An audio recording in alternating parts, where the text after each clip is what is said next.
In this training video, we're going to be covering the functionality in the XenAstra software to be able to use your personal Gmail address to be able to authenticate and be able to use the email functionality and the calendar functionality for Google within the XenAstra software. So the first thing you need to do is go to XenAstra.com and click on the login button. You'll then enter your username and password as provided to you by when you did the sign up of the software, and you're going to click the login button. You then have access to the software, and in particular, we're going to go to the settings, and we're now going to enable your account to be able to use your Gmail email address. By default, the system uses the email address that we provided to you, which in this case is something like that, support.clark@xenastra-email.com.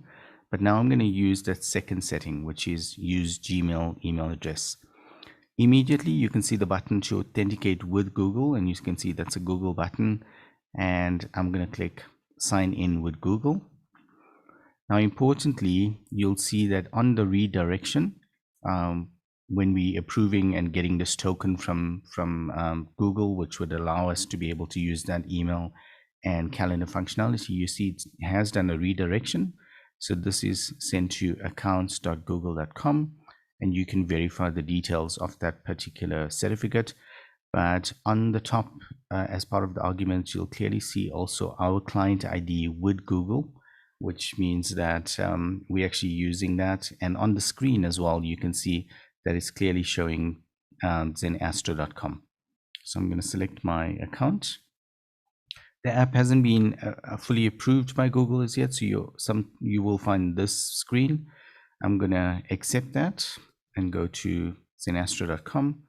And immediately you see the screen that says, again, this is still on the Google service and part of the Google authentication to be able to get that token, to be able to get the email and calendar functionality to work.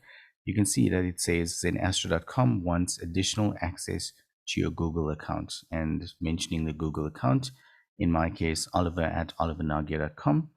Interestingly as well, it also shows you the services that this token will be using. So it's important that you be aware of this. And if I click on that, you can see that it is the calendar functionality and the email functionality. I'm going to then click on the done button, and I'm going to click continue.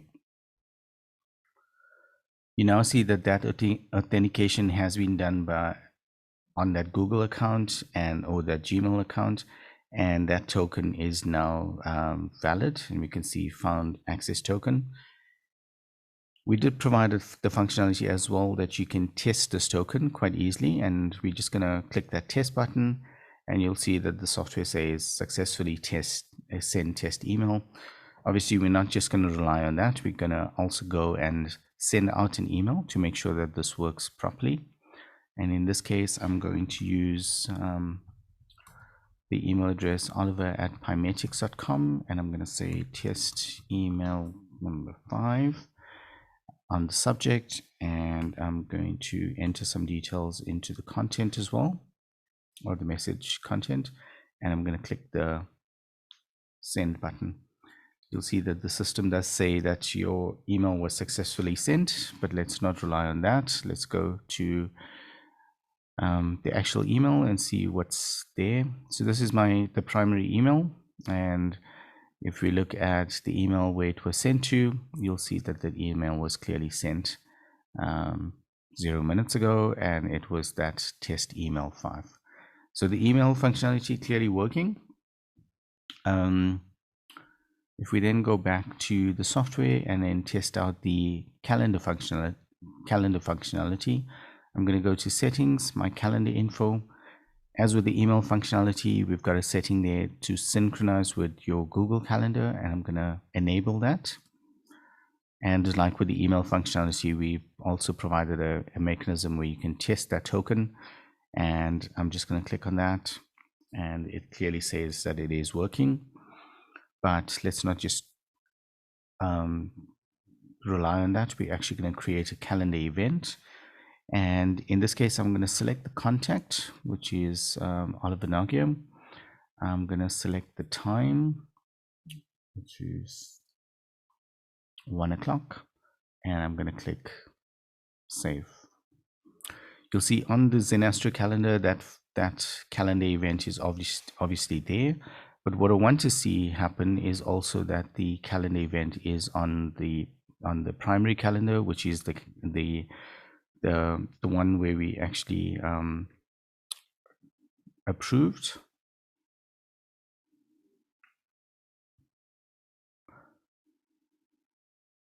So if I look at the 19th, on the primary calendar, which was Oliver at olivernagia.com, you see the appointment is clearly there.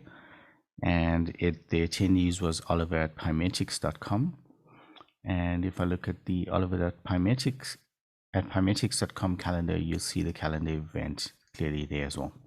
So that functionality is working. And I suppose the one thing that we can also check is that for that contact, was that the correct email address? And if I just open that contact and look at the email address, clearly it is Oliver at pymetics.com. That should conclude this functionality. Just to give you assurance that that token is approved or authorized with Google itself, and at any given time or at any given point, you can change that. You can delete the token. You can re-authenticate with the Google service or Google authentication service, and be able to do that.